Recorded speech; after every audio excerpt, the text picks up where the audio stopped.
All right. Thank you for joining us for this very special live program this afternoon. First, I would like to acknowledge that while this is a virtual program, the Exploratorium is at Pier 15 in San Francisco on unceded territory of the Ramaytush Ohlone people. We acknowledge that we are guests on the land and honor their stewardship of the ecology we inhabit, both past and present. I'm Mary Miller, the Program Director for Environmental Science Partnerships at the Exploratorium. I'm thrilled to be hosting this special live webinar with Dr. Katharine Hayhoe. Dr. Hayhoe is an accomplished atmospheric scientist who studies climate change and why it matters to us here and now. She is also a remarkable communicator who has received the National Center for Science Education's Friend of the Planet Award, the American Geophysical Union's Climate Communication Prize, the Sierra Club's Distinguished Service Award, and been named to a number of lists, including Time Magazine's 100 Most Influential People, Foreign Policy's 100 Leading Thinkers, Fortune Magazine's World's Greatest Leaders, and the United Nations Champion of the Earth in Science and Innovation. Dr. Hayhoe has served as lead author on the second, third, and fourth national climate assessments, providing her expertise on the development of high-resolution climate projections to understand what climate change means for people and the natural environment. She was author of the first California state projection, which led to the first statewide greenhouse gas reduction targets in the nation by California's former governor, Arnold Schwarzenegger. Katharine also spends considerable time translating her scientific expertise for the public. She hosts and produces the PBS digital series, Global Weirding, and serves on advisory committees for a broad range of organizations, including the Smithsonian Natural History Museum, the Earth Science Women's Network, and the American Association for the Advancement of Science. Katharine is currently the Political Science Endowed Professor in Public Policy and Public Law and co-directs the Climate Center at Texas Tech University. She has a BS in physics from the University of Toronto and an MS and a PhD in atmospheric science from the University of Illinois. In the program today, Dr. Hayhoe is going to give a talk, and afterwards I'll come back on and we'll have time for questions. So without further ado, let me present Dr. Katharine Hayhoe. Thank you so much. It is great to be with you here today virtually. We're going to talk about climate change and why it matters. But first, I'm going to ask you some questions too. We're going to be talking today about climate change and about the three choices that we have. When it comes to a changing climate, we can reduce our carbon emissions that are contributing to the problem. We can adapt or prepare for a different future, or we can suffer. And as John Holdren, President Obama's science advisor, said, we have these three choices, but we can't pick one or the other. It's too late for that. The only question is how much of each we're going to do. Because the more we reduce our emissions, the less adaptation is required and the less suffering there will be. So bringing it down to the local level to understand what is happening and what we can do is critical. And that's what we're going to be talking about today. So the first question I wanted to answer is, why does climate matter? Every time we see a heat wave, people say, oh, that must be global warming. And every time there's a record cold spell, people say, oh, where's global warming now? This is because we often don't understand the difference between weather versus climate. Weather is what happens on a certain day or a certain week or a certain month or even a certain year. You can have a year that's drier or wetter. That's just weather. It's like a single tree. But climate is the long-term average of weather over at least 20 to 30 years. So climate is like the forest. Here's the thing though, our brains are not built to remember climate. We remember crazy weather that we've lived through, but to remember climate, you would have to be able to remember the temperature and the rainfall and the humidity and some other things too on every single day of the year for at least 20 to 30 years and add them all up in your head and calculate the average. If you can do that in your head with no pencil, paper, or calculator or computer, let me know. But I can tell you, I cannot do that. Climate is not something that we intuitively understand. But climate is incredibly important to us. Why? Because even though we have hot and cold, and we have wet and dry, that's just our weather, our entire society is built on the assumption that the long-term average of that weather is stable, that climate is stable, and that the highs and the lows that we have seen in the past are an accurate predictor for the future. Our entire civilization is built on this assumption that you've probably never even heard before. Why? Because it's worked so well that it's just implicit. When you hear somebody talk about the 100-year flood zone, how do you know what the 100-year flood zone is? From what happened in the past, right? When somebody says, what's the average temperature of San Francisco? You can look it up and you can tell them because we look to the past. So what aspects of our society are built on planning for the past? Almost everything.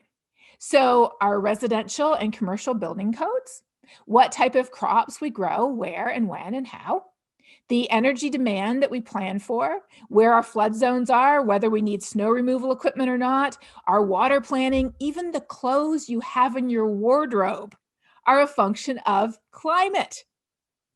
Let me ask you this. Do you have a giant Canada Goose jacket? Unless you're one of the people tuning in from Wisconsin, the chances, or maybe Oregon or Idaho too, actually, chances are you don't have a big puffy parka. Why? Because you don't need it if you live in most places in California, though there are a few that you could benefit from. And I live in Texas. I do have one. Why do I have one? Because I'm from Canada. That's why. So I drag my jacket all the way down here to Texas. And on icy days like today, I pull it out and I wear it just so I can wear it because I have it. But even our closets depend on climate, let alone everything else that makes up our society. Isn't that amazing? So here's the thing. Planning for the future based on the past is like driving down the road looking in the rear view mirror. Now you might say, hang on, who would ever do that? Well, the answer is all of human civilization for the last few thousand years. Why would we do that? Because it works. It works great when the road is dead straight, and it works great when climate is not changing. And over the course of human civilization on this planet, although there have been regional variations that did have severe impacts on the civilizations in those areas, like the Mayan Empire, for example, there's been regional variations, but at the scale of the entire planet, our average temperature over the history of human civilization, which is not very long, only thousands of years, the temperature of the Earth has been as stable as that of the human body. You know, your body temperature goes up and down a few tenths of a degree Fahrenheit every day, right? But long term, it is stable. So planning for the future based on the past, driving down the road looking in the rearview mirror, it works great when the road is straight. And the road has been straight for many decades and even centuries. But what happens when the road is no longer straight? What happens if climate is changing? So this is the second question. Why does climate change matter? It matters because we are rapidly approaching a curve on the road. In fact, our collective wheels, so to speak, are already on the rumble strip. We are already realizing that we are not in the middle of the lane anymore. We are starting to see things happen that shouldn't be happening. And that's because even though we still have hot and cold, we still have wet and dry, our long-term average is changing. And as our long-term average changes, it alters future conditions that affect our infrastructure, our resources, our health, the economy, and more. So what's changing the long-term average? Well, first of all, temperature is changing. And based on temperature, that tells you where you can grow certain crops. So we actually did a study a number of years ago looking at Cabernet Sauvignon grapes in California. And what we found is the warmer it got, the more the optimal locations for growing those grapes shifted away from Napa and Sonoma into San Francisco itself. So all of a sudden, the best place to grow wine grapes is literally in people's backyards in San Francisco, rather than up in Napa Sonoma as it gets warmer. That's one thing that's affected by changes in average temperature. What else is affected by changes in average temperature? Well, your air conditioning bills are, obviously. Also, what's affected are the types of animals and birds and pests that you see. We did another study looking at the pika, that little chipmunk that squeaks. I technically shouldn't call it a chipmunk, but I grew up in Canada, so that we have chipmunks there with those little stripes on them. They look a lot like pikas. What we found is that the warmer it gets, the further up the mountain these little animals have to go to live. But of course, the top of mountains are finite. So when they get up to the top, where else are they going to go? And we've seen this happening to butterflies too across the California area. Like I think Edith's checker spot butterfly is one of the ones that's just been going up to higher elevation as temperatures warm, but eventually it's going to get to the point where there's nowhere left to go. What else happens when it's warm? Well, one of the biggest things that happens is in the winter, precipitation falls as rain rather than snow. And 50% of California's water supply comes from what? Snowpack. But what happens if that falls as rain? It just runs off into the ocean at a time when the Central Valley doesn't need it for agriculture. So warming temperatures are also affecting California's water supply. In addition to that, though, warming temperatures are causing the oceans to rise. Yes, sea levels rising because warmer water takes up more space and because land-based ice is melting, and that's going into the ocean. If you look around the whole US, you can see all these little dots are tidal gauges. And the darker the color, the faster sea level's rising there. You can see down the Gulf Coast, it's rising fastest. Why?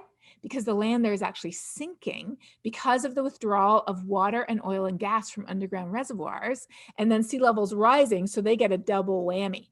But over in California, and especially in the Bay Area, you can see that the sea level change there is not small potatoes either. Why does sea level rise matter? Because it's flooding coastal communities. Around the world, 2/3 of the world's biggest cities lie within just a few feet of sea level, and 700 million people live in the low elevation coastal zone. In Florida, they're building up their streets in South Miami by 2 feet to keep them from being flooded by sea level rise. Property values in Florida are already being affected by the risk of increased flooding and sea level rise. And this headline was perfect. It's from just this past August. Some California cities think they're safe from sea level rise. New data shows that they are not. Sea level rise due to rising temperatures is a slow long-term trend, but year by year by year, it goes up and up and up.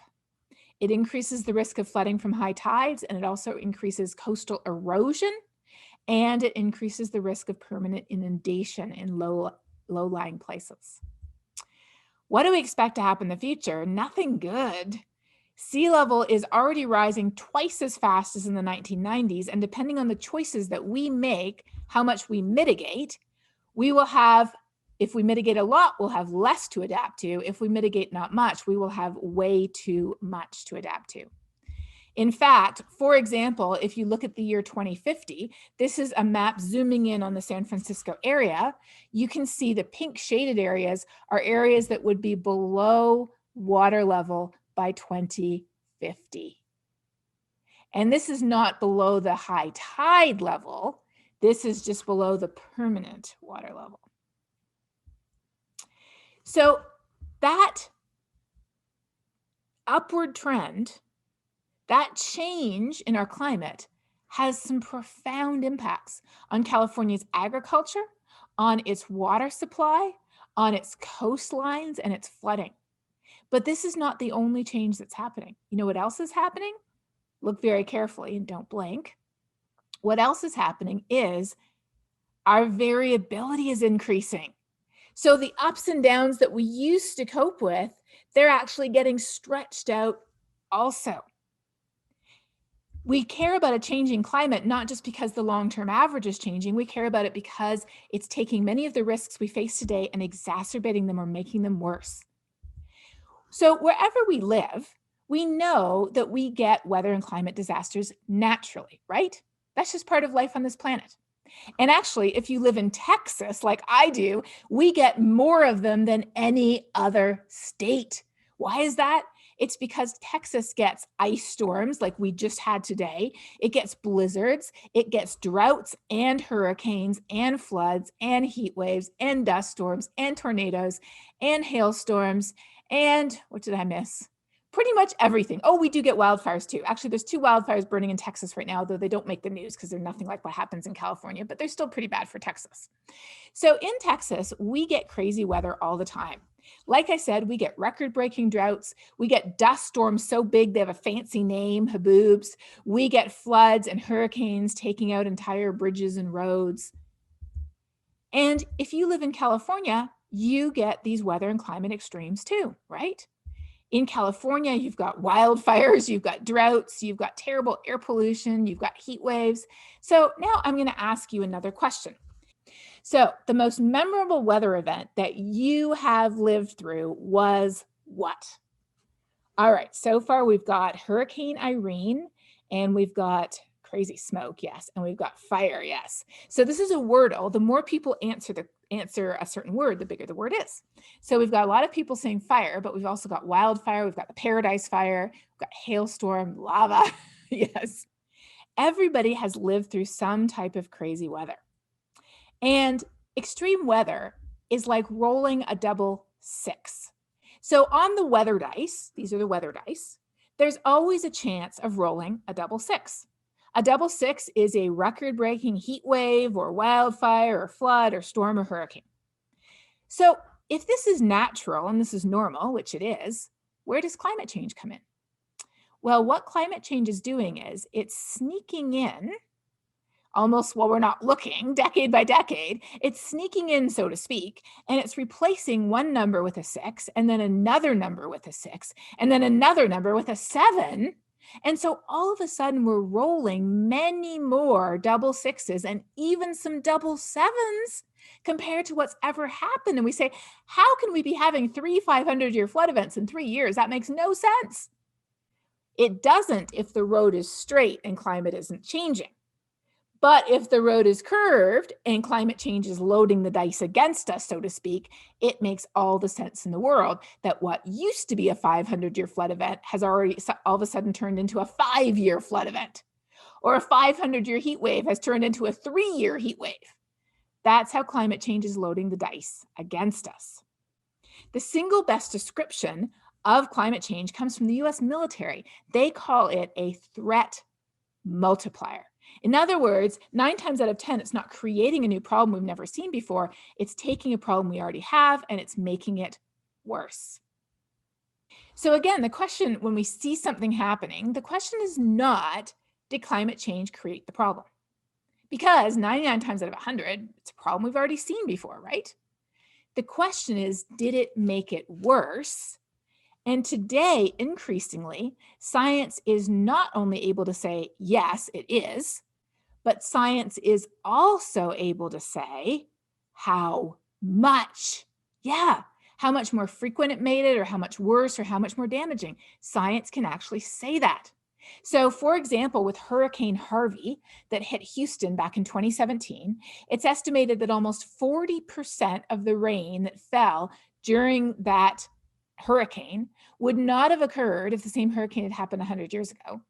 And an estimated $67 billion worth of the damage would not have occurred if that same hurricane had occurred 100 years ago when the oceans were not as warm, so hurricanes were not as strong, they didn't have as much rain, they weren't as big as they are today. If you want to know more about this field, there's a really good book by Ferdy Otto, who's a scientist who studies this. And she just wrote this book. It just came out a few weeks ago, so it's brand new. It's called Angry Weather, and it explains how climate change is loading the dice against us. Now, don't worry, this is not a science textbook. It's not hard to read. It's very easy to read. She tells lots of stories, but it is absolutely fascinating because it explains how we know and what we know about how climate change is making our weather worse. But I want to give you some highlights of what we know for California. So we will start, we aren't going to talk about hurricanes, although California does get atmospheric rivers, and atmospheric rivers are getting worse because of climate change. They're getting much more intense with much more rainfall. But leaving atmospheric rivers to the side, we're going to start with heat. So first of all, we know that summer heat has already been increasing by as much as 2.6 degrees or almost 3 degrees Fahrenheit since 1970. We have seen headline after headline. This guy has a bag of ice on his head. We have seen headline after headline about record-breaking temperatures year after year after year and their devastating impacts on people and on the natural environment. So how are these things actually changing in California? Well, a Stanford study found that from 1950 to 2020, the study just came out, California has seen more heat waves. The average number of heat waves has gone from about 3 per year in the 1950s to an average of 9 per year. So that's 3 times more heat waves now than you used to have in the 1950s. The average duration, this is the middle figure, the average duration of the heat wave has gone from 4 days to 6 days. So you're having 3 times more heat waves. They're 2 days longer or 50% longer than they used to be. And then on the right-hand side, it's the intensity. And the intensity has also gone up a little bit too. So they are longer, they are more intense, and there is more of them. As we look to the future, we expect to see many more heat waves and more danger days. This is not for San Francisco, this is for LA, but just looking at the number of days where the heat index, so not just temperature plus humidity, put them together over 105 degrees, the number of days with dangerously hot temperatures is going up. Now, not only does temperature affect us directly through its impacts on our health and our electricity bills, but we know, think back a few years, remember there was a drought, a really big drought? In 2015 alone, it cost the state almost $3 billion just in that year. It turns out that there is an intimate connection between heat and drought. In fact, the heat and the drought feed each other. So when natural variability like El Nino kicks off a drought, then what happens is the heat exacerbates the drought. It winds it up. It makes it last longer. It makes it more intense.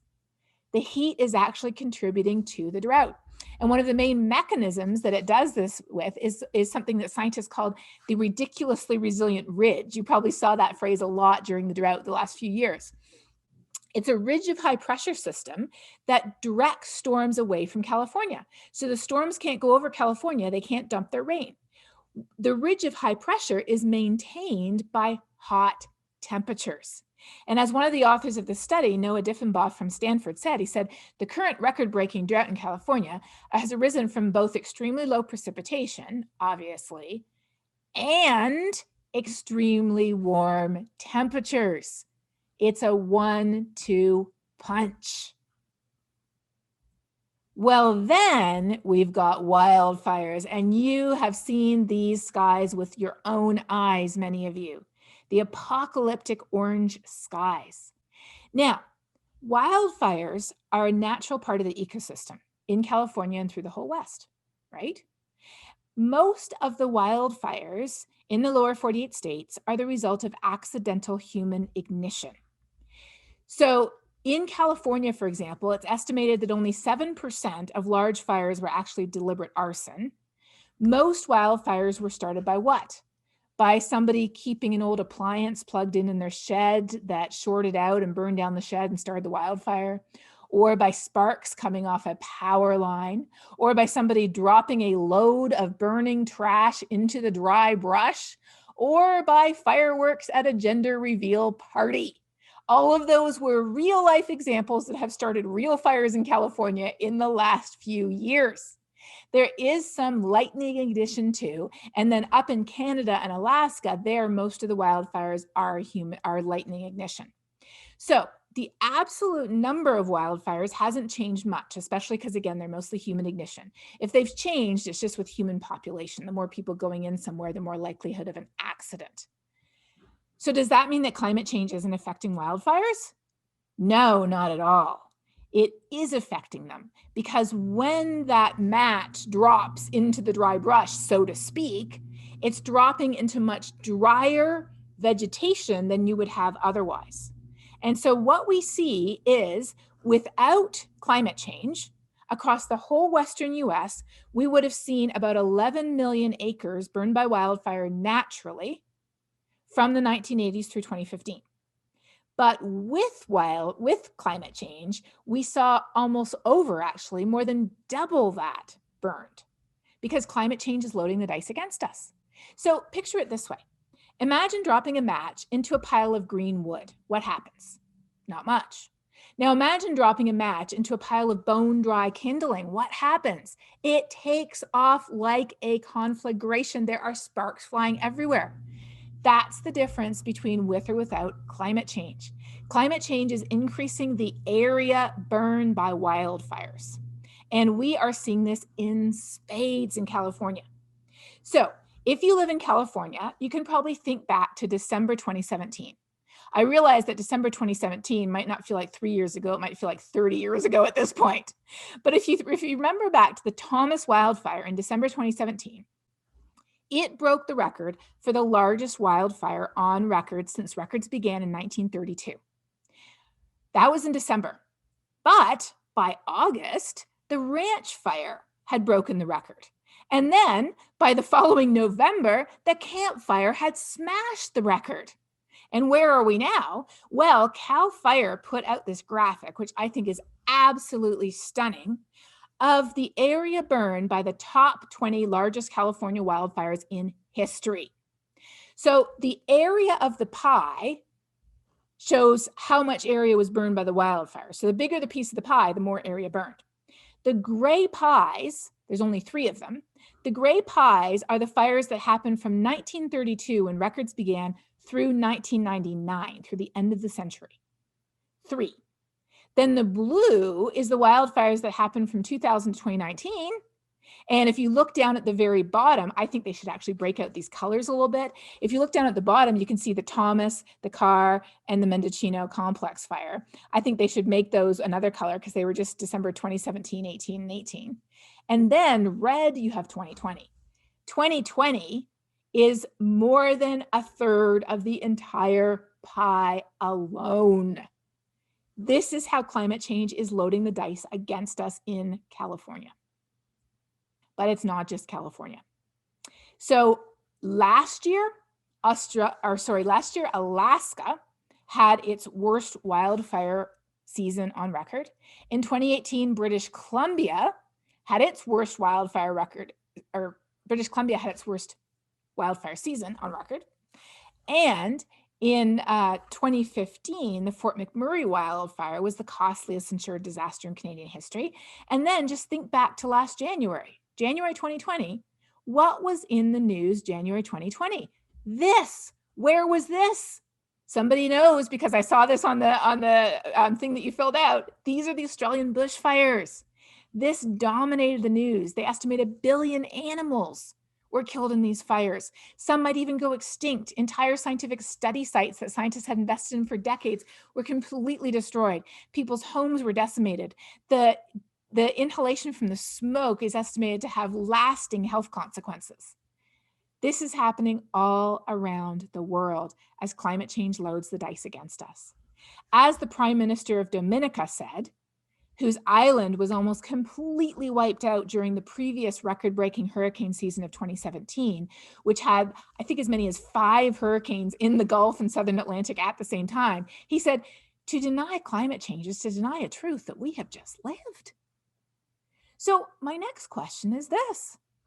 Why aren't we treating climate change like a 5-alarm fire? Because in some cases it literally is. Well, I have an answer to that, and it might surprise you. It begins not with the science, it begins with understanding people and how we think.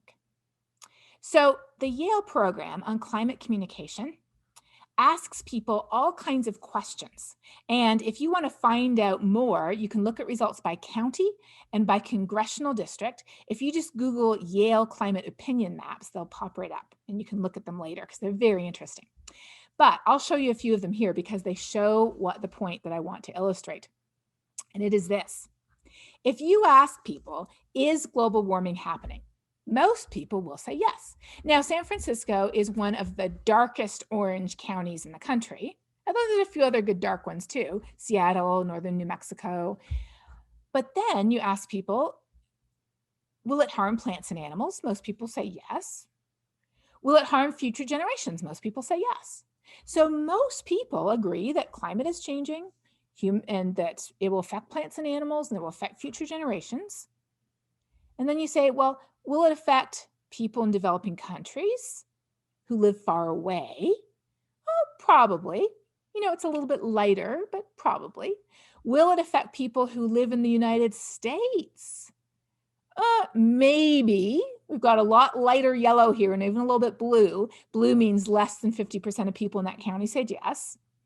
And then they asked you, do you think it will affect you? And what did they get? No, most people don't think it will affect them. And even in San Francisco, where 87% of people think it's real, only 54% think it matters to them. This is the biggest problem we have. We think it's a polar bear issue, whereas in reality, the people who are stuck on the metaphorical iceberg are actually us. We are the ones. Why? Because our entire civilization is built on an assumption. What assumption? That climate is stable and the road is straight. It is not stable, the road is not straight, and we are the ones on the rapidly melting iceberg. Why do we care about climate change? Yes, we care about the polar bears. And in fact, Polar Bears International, an amazing organization, they're up on the tundra right now and they do live webcasts of the polar bears and the scientists throughout the day for the end of October and the beginning of November. And I saw one just today. It was actually two polar bears having a tussle. So if you want to see polar bears, please check out Polar Bears International. You can find them on Facebook. You can find their website. You can find them on Instagram. And we do care about the polar bears. But if that was the only reason we cared about climate change, that wouldn't be enough. But as the polar bear scientists themselves say, after the bears, we're next. Why? Because climate change affects everything we already care about. You don't have to be a tree hugger to care about climate change, although you certainly can be, and it helps. But if you just care about something as simple as having clean water come out of the tap, or having enough food to feed your family, or having a safe place to live, or having a healthy economy that can support jobs, or just having your own health and being able to breathe clean air, if you care about any of these things and more, you already care about climate change, even if you don't realize it or not. Because the only reason we care about climate change is because it affects all of these other things. So I'm going to ask you another question now. Ready? Here we go. Why do you care about climate change? I realize that you might want to answer 10 different things here, but I want you to think about this and pick one that really matters to you personally, because I'm not looking for the same answers here. I'm looking for different answers. Why do you personally, who you are and where you live, why do you care about climate change? All right, you've got somebody who cares about it because of their children, because of their home, because of their community, because of clean air, because of future generations, because of wildlife, because of everything. That's so true. We care about it because it affects everything we already care about. Nobody has to tell you to love your children. Nobody has to tell you to love bird songs. Nobody has to tell you to love your community. You just do, right? So nobody has to tell you to care about climate change. And you don't have to tell anyone else to care about climate change. You just have to figure out what matters to them and then connect the dots. Let me repeat that again. You don't have to care any more about climate change, and you don't have to make anybody else care more about climate change. All you have to do is help people connect the dots between what they already care about and how it's being affected by a changing climate. And this is revolutionary because nobody really wants to be told you don't care about the right things. Nobody likes being told that. But what we do want to know is how the things we already care about are being affected or threatened by something that we didn't know about. That's a big difference in how we think and talk about it. And it makes a big difference in terms of how we communicate. Now, it's not just about us. A Stanford study last year showed that climate change has already increased the gap between the richest and poorest people in the world by 25% since the 1960s.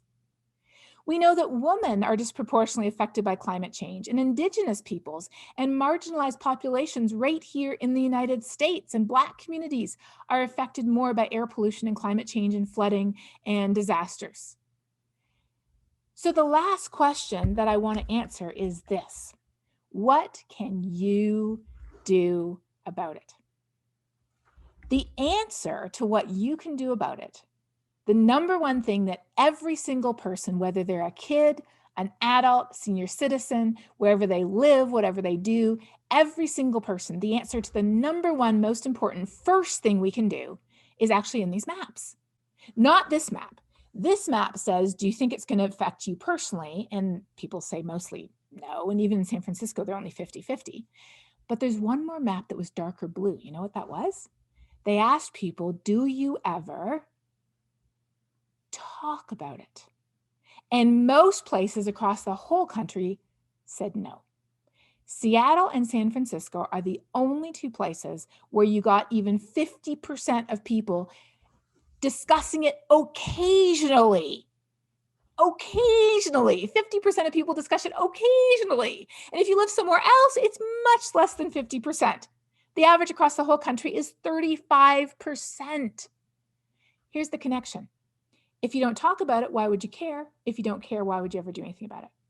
So talking about it and using your voice to advocate for change in your school, your community, your congregation or place of worship, your place of business, your city, your state, and your country at the federal level, using your voice to advocate for change is something everybody can do, and it is a powerful agent of change. Why don't we talk about it? Because we don't think it matters to us, and we don't think there's anything positive we can do to fix it. So if this is what we believe, then when climate changes, here's what we do. And this is what not to do. Ready? Climate changes and we get worried, as we should be. I am worried and you probably are too. So what we do is we share more scary data. We think if people aren't scared enough, they need to be more scared. So I'm going to tell them more scary stuff. Here's the problem. It turns out that sharing more scary data with people, if they don't know what to do about it, does not help. And in fact, it paralyzes people. As neuroscientist Tali Sharot said, she says, fear and anxiety cause people to freeze, to withdraw, to give up rather than take action. And so what happens is a vicious cycle where climate changes more.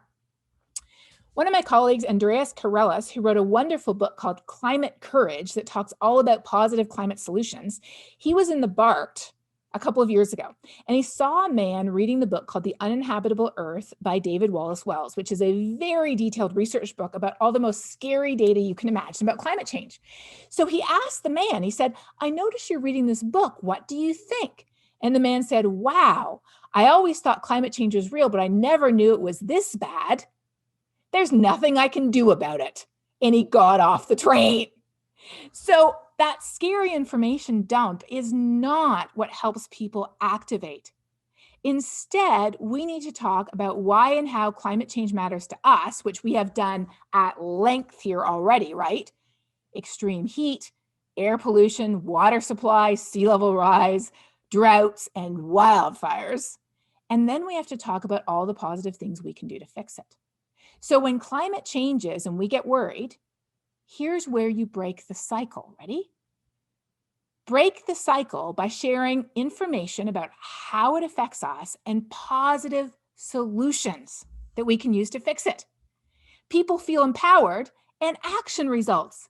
As neuroscientist Tali Sharot says, she says, our human brain is literally built to associate forward action with a reward, not avoiding harm. So reframe your message She's not even talking about climate change here. She's just talking about in general.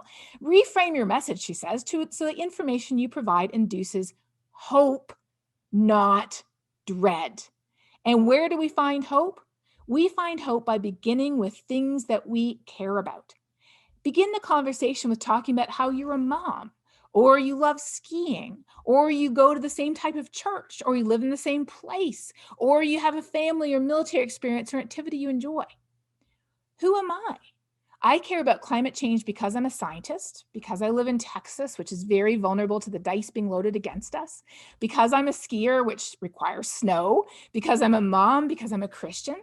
So here's my last question to you.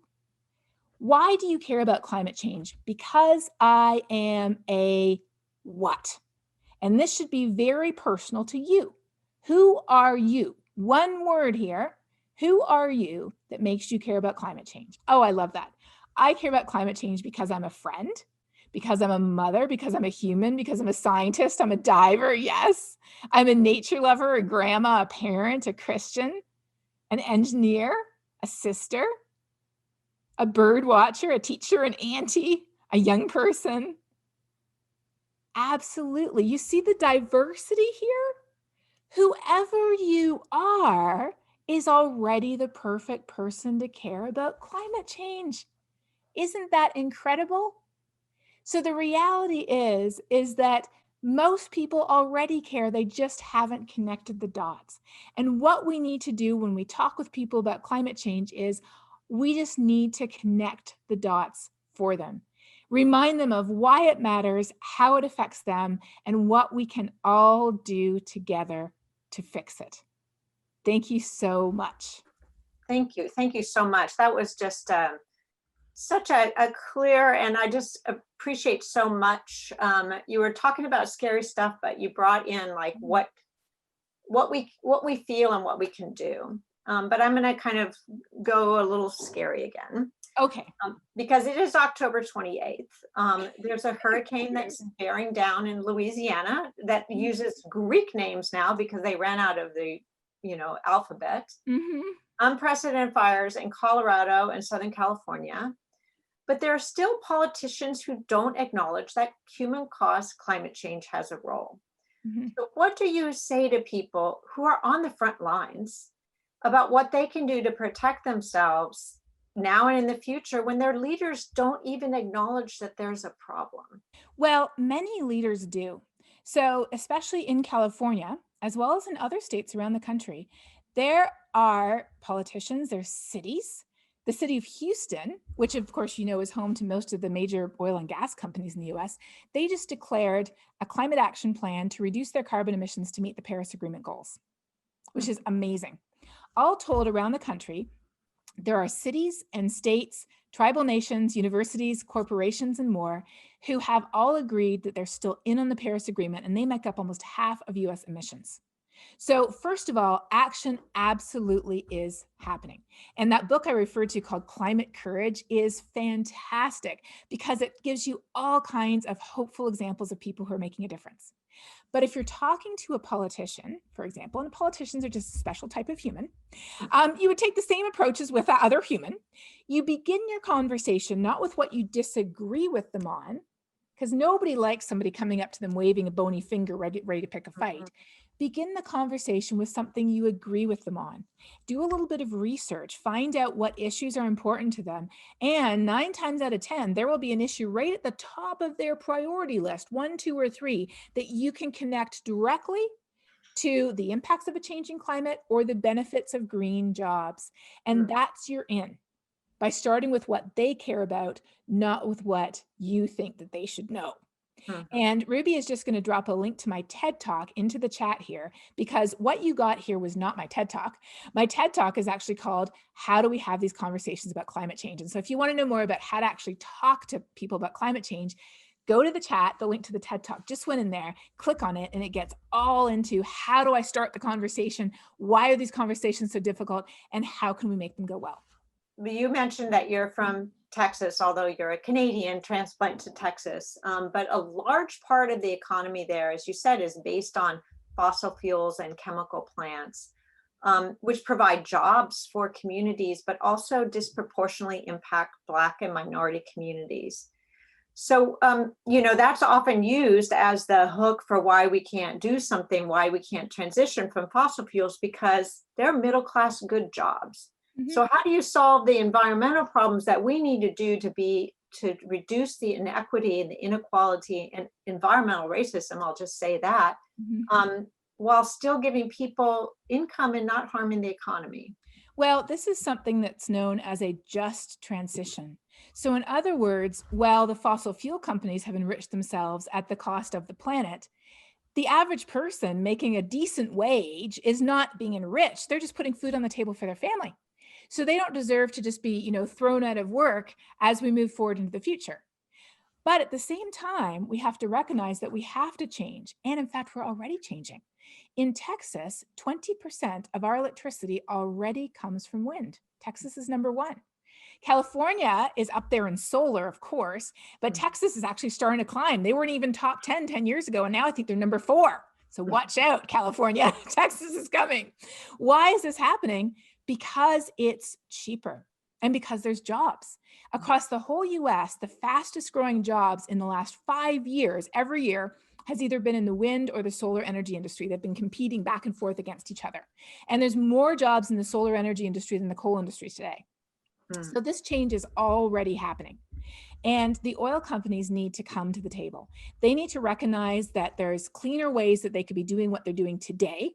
They need to realize that they have to apply their tremendous research capabilities. They employ more scientists probably than most other companies in the planet.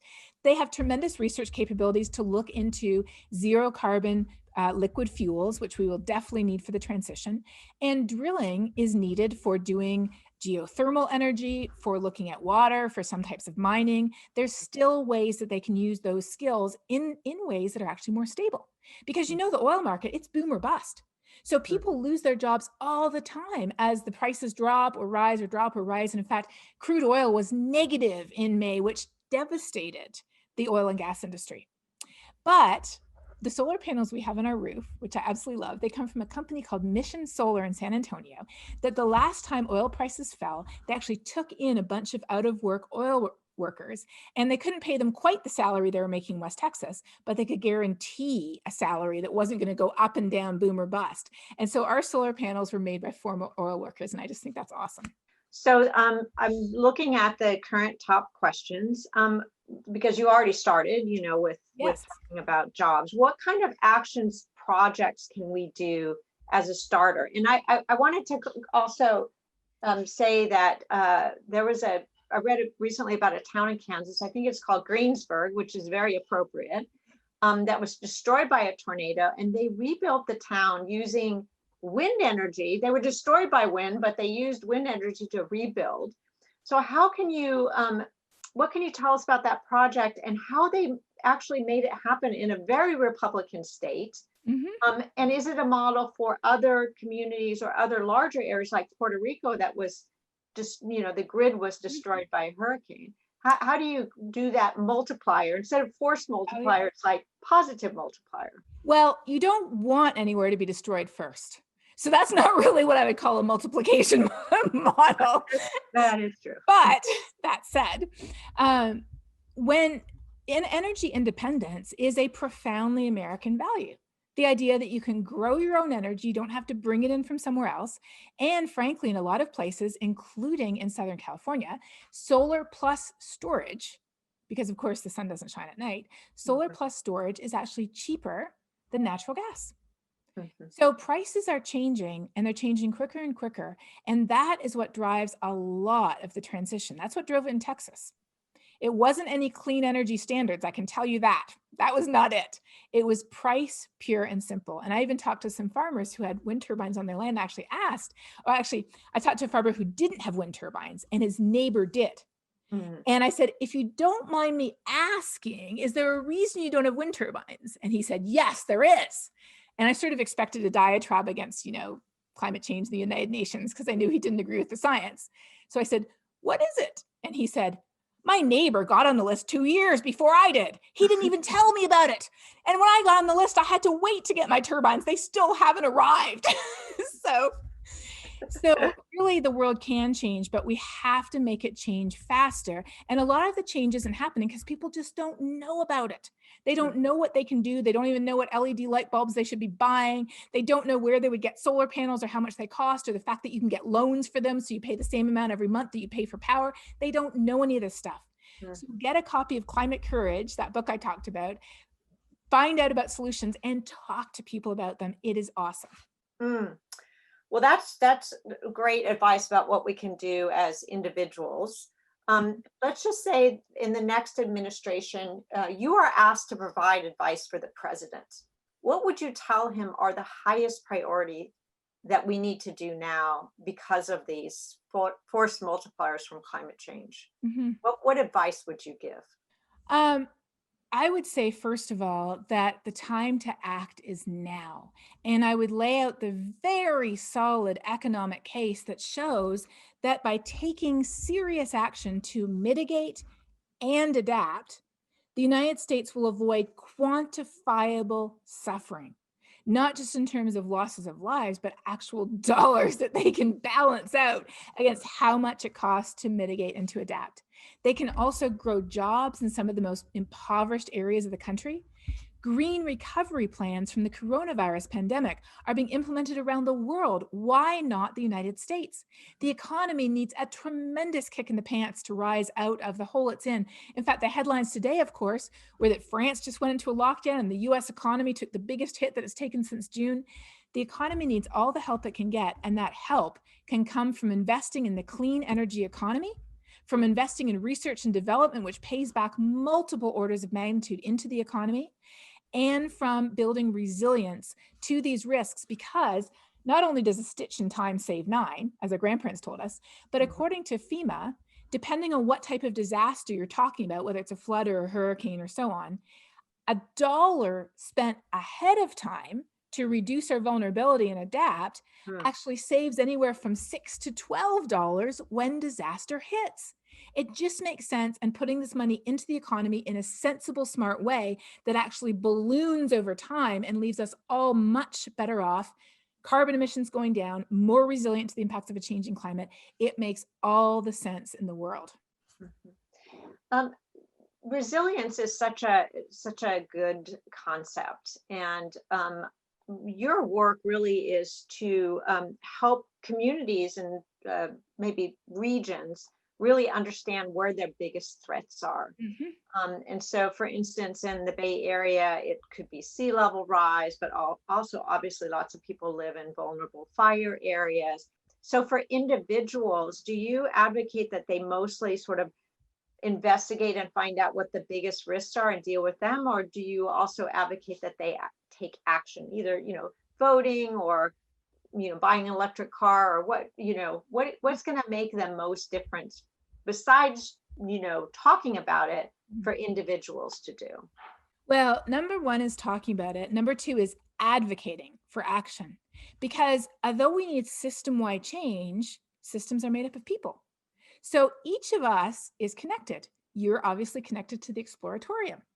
Other people are connected to their school or their place of work. Again, their place of worship, the city or the town that they're in. So we are connected to systems that are just a bit bigger than ourselves. And those systems are connected to other ones that are a bit bigger than ourselves. And so talking with others about the solutions that we can implement at every scale, from individual solutions like reducing our food waste, eating lower down the food chain, less meat, especially beef, electric cars, public transportation, solar panels on the roof, looking at where we buy a house in terms of how vulnerable that it is to climate impacts, including air quality and wildfire, talking about that, but also talking about, hey, let's do an energy audit for our building. We're wasting a lot of money that we don't need to waste, and we're producing a lot of carbon we don't need to produce. And let's look into what's going to happen if we're located in a vulnerable area, and how can we communicate that to the people who come through our doors? If we're a business, to our clients or our supply chain, how can we reach out to influence those around us in the next circle? And by going circle by circle by circle, that's how we can really affect change. Well, it's been such a pleasure having you join us today. I'm just getting a ton of people are just seem to be very, very inspired by your message and the clear way that you communicate. I just really want to thank you so much for sharing your knowledge and your passion and your ideas with us today. Thank you so much for having me. Thank you so much for the awesome comments that I've been seeing coming up. Thank you for all your great questions. And I'm actually going to sneak in one extra question here because this is a good one. I see it near the top. How do you talk with people with differing views? My TED Talk gets into that, but basically, you have to figure out something that you can bond with people over. And if you literally cannot bond with people over something, then don't connect with them over that. Keep on going. It turns out you might both be hikers, or you might both have grown up in the same area, or you might both be parents. But the most important thing with these conversations is to figure out what you already have in common, then connect the dots to climate change, showing people that they already care, they just didn't realize it, and then talk about positive, constructive solutions that we can all get on board with at every level, from the individual level to the national level and everything in between. And somebody in the chat I saw mention Project Drawdown. Project Drawdown is great. If you don't know what to talk about, just go to Project Drawdown, and it has all kinds of examples of incredible solutions, from educating women and girls to heat pump systems that somebody else mentioned, to empowering Indigenous peoples, to solar panels and wind turbines also, regenerative agriculture, and more. So if you're looking for talking points, Project Drawdown, Climate Courage, all of that gives you so much that you can start with. And just jump in, have the conversation, and remember to listen as much as you talk. Thank you. And thank you everybody who joined us today and submitted such great questions. It was just, it was really great to have this live interactive talk with you.